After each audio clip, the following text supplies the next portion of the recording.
We are very excited to be able to kick off the new year, and I mean right after the new year, with a grant opportunity specifically for our home giving area of Itasca County, plus both on Black Duck, Reamer, and Hill City.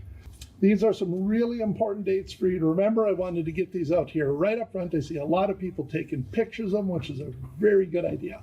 Right after the calendar turns over, we will be open for your letters of inquiry. That maybe seems like kind of a tight turnaround before they're due, but remember our letter of inquiry, this is our new two-step process that we started implementing a few years ago.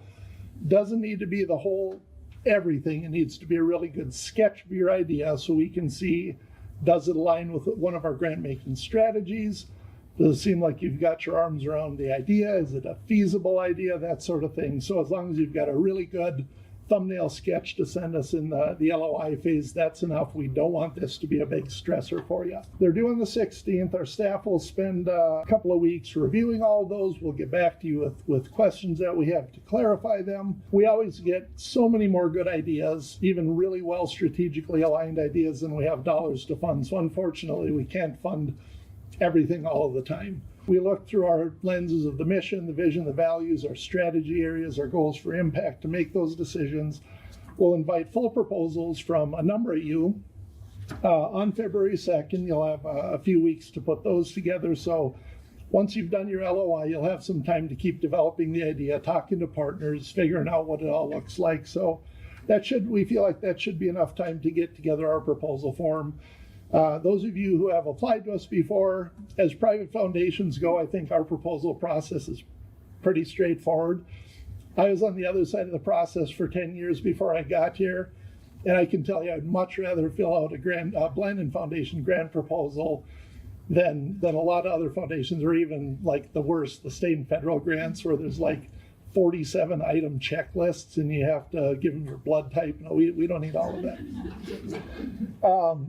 We'll then spend a few more weeks digging into the ideas, talking with you, talking with folks in community who you work with, and make award decisions sometime the last week of March. So not too long to wait. There'll be something to look forward to at the end of the first quarter of the year. I put way too much on the next two slides, so forgive me for this. This will be another one for you. You can take a picture of it. I won't touch on all of these, but a few of the really important things from this. We care a lot about making sure we don't fall into ruts, and we're not just funding the same organizations over and over again. We want to make sure all the folks in our home giving area who have a project that aligns with one of our strategies has a shot at it. So we will prioritize requests from organizations who don't have an active grant with us.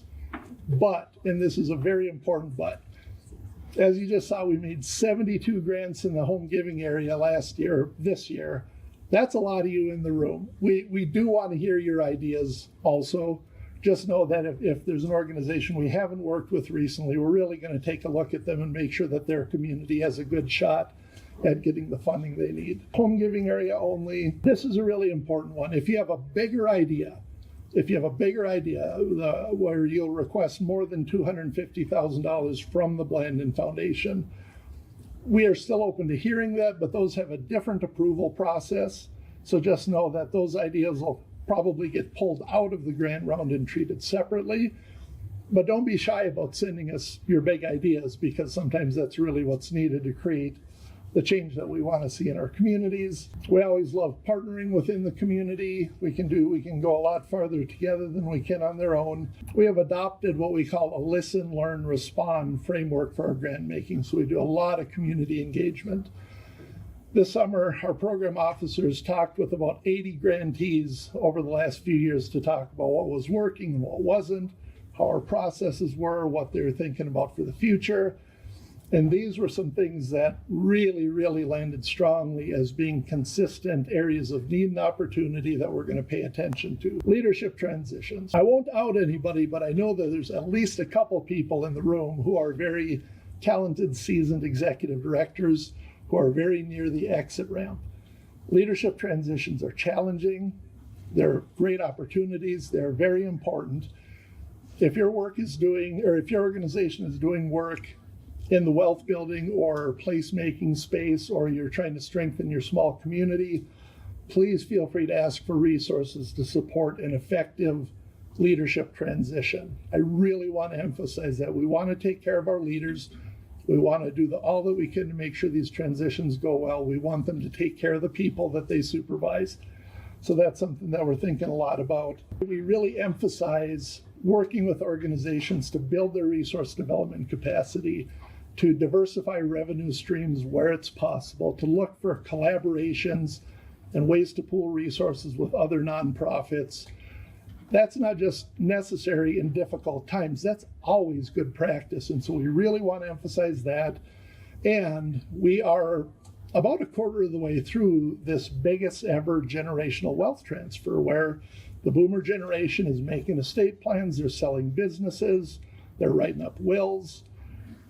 If we even capture 5% of that, Jennifer, do you remember the figure for what's going to transfer in Itasca County over the next 15 years? It's something like $538 million. That may not be exact, but it's pretty close to it, is going to change hands in Itasca County over the next 10 to 15 years. A really important part of our community wealth building work is to anchor the wealth that was created and generated here in Itasca County and make sure it stays here and serves the people of our communities.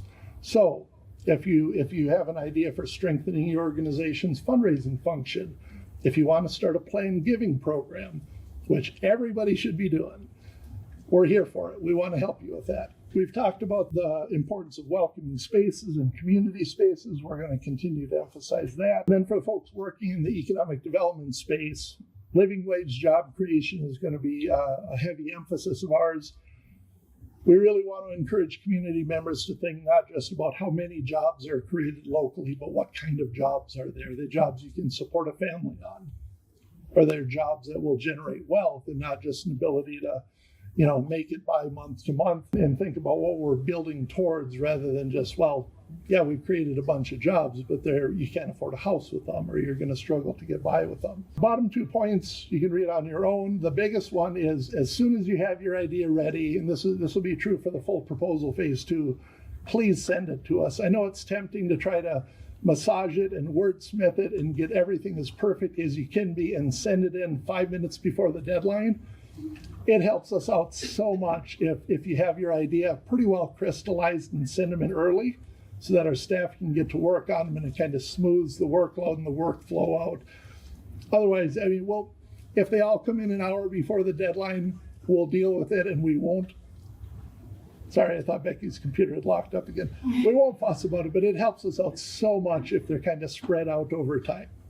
Key things to don't do. Please do not try to shoehorn something in to this opportunity just because there's money available. We really want the proposals, the requests that we see to be driven by your organization's strategic plans. If your organization does not have a strategic plan, please ask us for strategic planning money, because you really ought to have one. We want to look for those nodes of intersection between your organization's strategy and goals for impact and Blandin Foundation strategy and goals for impact.